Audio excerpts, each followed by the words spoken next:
Welcome back to Turn Pain into Power podcast. Hope everyone's having a blessed day. Today, I want to speak a little bit about how people speak for themselves, from their point of view, from their perspective, and how we need to stay above the BS. Stay above the bullshit, people. Don't let anybody else's ways, tones, self-talk, the way they uplift, which some people don't know how to uplift themselves, so they can never uplift anyone else. Let's rise above the bullshit. Let's stop letting the way others view the world affect us negatively, obviously, because if it was a positive effect, all for it. So yes, I want to talk a little bit about this because sometimes we expect people that are closest to us, the people that we give so much love to give us that back when we are down and out, when we need a little uplifting. Hey, let's be real. We all need a little uplifting. And the reality of it is that sometimes we are our own motivation. We are our own uplifters. We are our own strength. And it's extremely powerful when you realize that, and when you can actually become your own strength, because guess what? Now you don't depend on nobody to uplift you. We can feel extremely let down because sometimes their support is not positive. Sometimes not only is the problem that the support system that we have may bring us down mentally and emotionally, but also not peeping it, not learning from it, not seeing people for what they are and who they are. Sometimes our support system can mentally drag us down because they themselves don't have a positive self-talk. They're not able to uplift themselves. So when you're going through a hard time and you are relying on these people to uplift you in any kind of way, shape, or form, although they are supportive and they are your support system, you have to learn to not take it personal. When someone's self-talk is negative, they will portray that energy on you. Let's be real. And it's not something that they do to hurt you. That's number one. When you start to learn that a lot of the times, most of the time, people are not out here to get you. They're not out here to hurt you. They hurt you because of who they are, of how they cope with situations. Sometimes they themselves are self-inflicting, meaning that they inflict harm upon themselves because of the way they speak to themselves. So how can you really expect them to motivate you when you're down and out, to uplift you, to inspire you, to be the kind of support that maybe you have been to them? You know, not everyone is there. Not everyone is up there in their healing journey. You know what I mean? So while they're trying to give you a hand, maybe financially helping you and being a support system, they may not have the most positive things to say to you. This is to just let you know that you need to be your own strength. More than half the time, your own family will speak negatively upon you, while on the other hand, they're trying to help you while you're going through a crucial time. So I definitely want to let you beautiful people know that not everyone's out there to get you. Not everyone is able to provide you the uplifting and the type of support that you need. So guess what? You need to give that to yourself. Hey, turn that pain into power, man. Take your power back. A lot of the times we're sitting here, hey, this is God speaking through me, because I definitely had another topic to speak about, which I will get to. But a lot of the times we're sitting up here feeling hurt, feeling down, not rising above the bullshit, letting the bullshit really blind us from the fact that these people hurt themselves. Half the time the thing they're saying to themselves on a daily basis are negative. You're not good enough. So guess what? You're expecting them to be that support system that you so need, going through hard times, and they start to bring up your past. Rise above the bullshit, man. That's not you. That's not you. They're not out here to get you, but that is who they are. They are the type of people to bring you down while at the same time trying to support you. They're just not able to give you the mental support that you need or the emotional support you need, because they're not able to give that to themselves. You know what I mean? So rise above the bullshit, man. Stay strong, man. We're in a war zone. And what I mean by that is, if you're not spiritual, if you're not heavily connected to God, you will fall prey to all these demons out here. And they themselves, the devil is not only a lie, the devil is cold. The devil is cold, man. The devil will blind the people that they're working, and they don't even know. They under the influence, baby. They don't even know. They don't even know the hate that they're spreading out. So stay connected, man. Stay strong. Stay aligned. Let God work through you in a way that not only are you protected from all these nasty spirits, all these demonic spirits, but that you know right from wrong. And I say this to say that sometimes you all you got. Sometimes you got to be your own strength, and that's okay. If anything, is going to make you stronger, and you got to build tolerance. Build tolerance, man. That's the best thing that I can tell anybody out there mentally battling any mental health battles. And take it from me, man. Best thing you can ever do is turn that pain into power. Learn to turn that pain into power. Put your energy into positive things that set you free, man. That really set you free, mentally and spiritually. Stay blessed, y'all. And for my mommies out there, stay strong, y'all. This is one of the hardest mental battles any woman can go through. Take it from me as a single mom. You're not only handling yourself now you're also handling a child with their different emotions and their different ups and downs and their needs, especially their needs. Take it from me as a single mom. It takes time to build tolerance.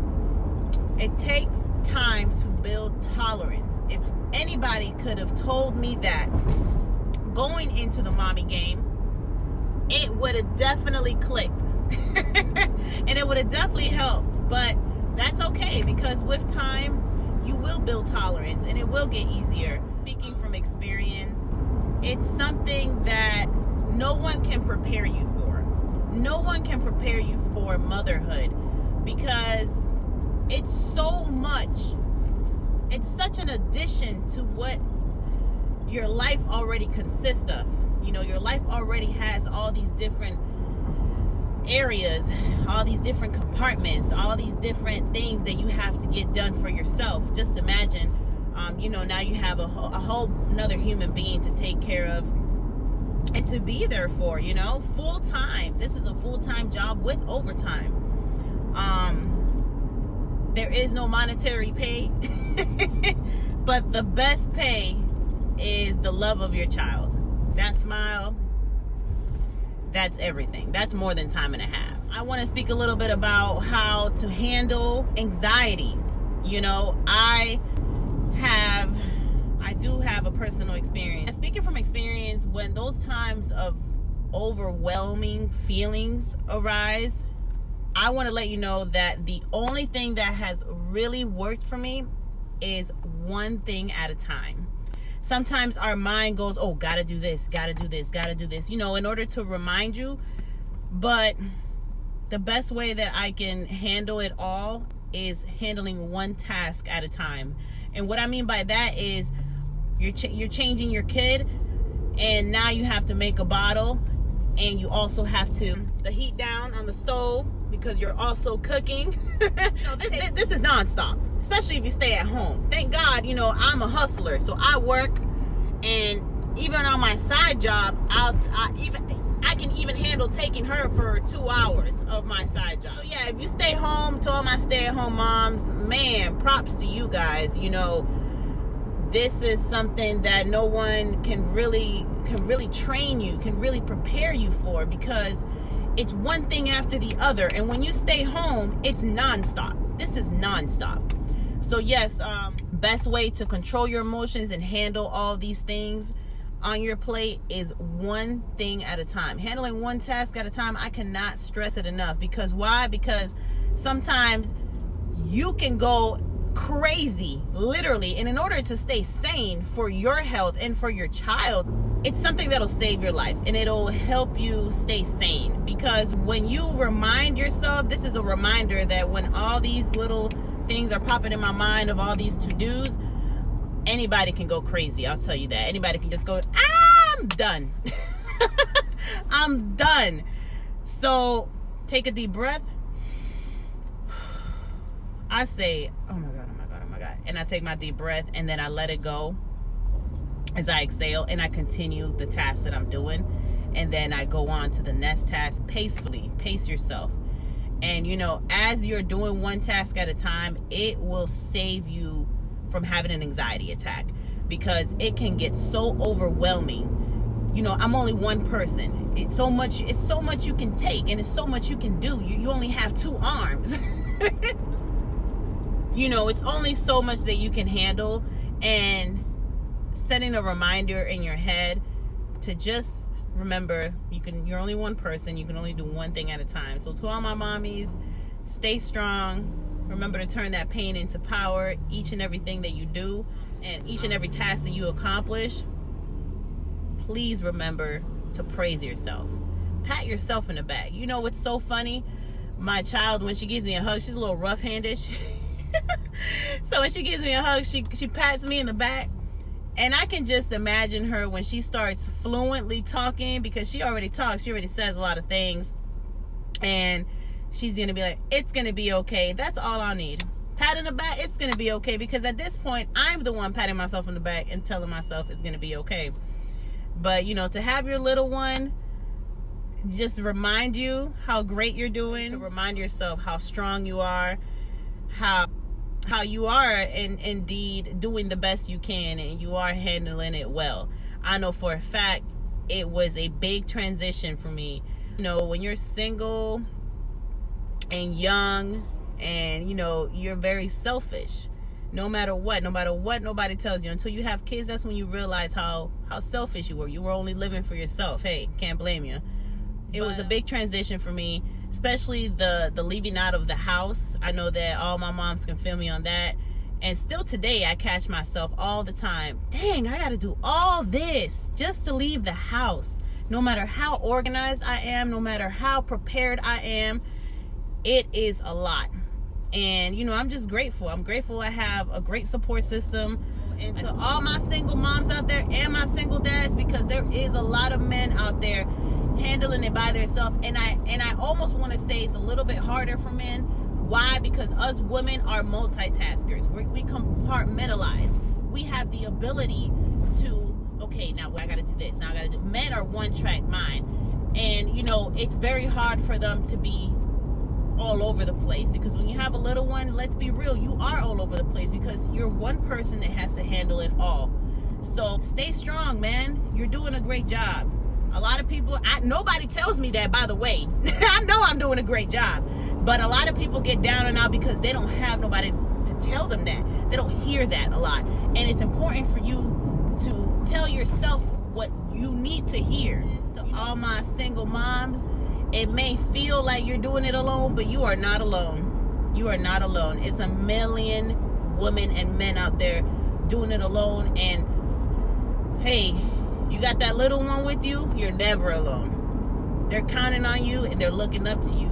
And when they look up to you, not only do they see love, and they see this person that takes care of them, and you are their everything. Indeed. You know, they see you. They see you. And they see what you do. And there's nothing more grateful than a child. So it may seem like you're doing this alone, but you're not alone. And just hearing myself say this, I wish somebody told me that. You know, you're not alone, man.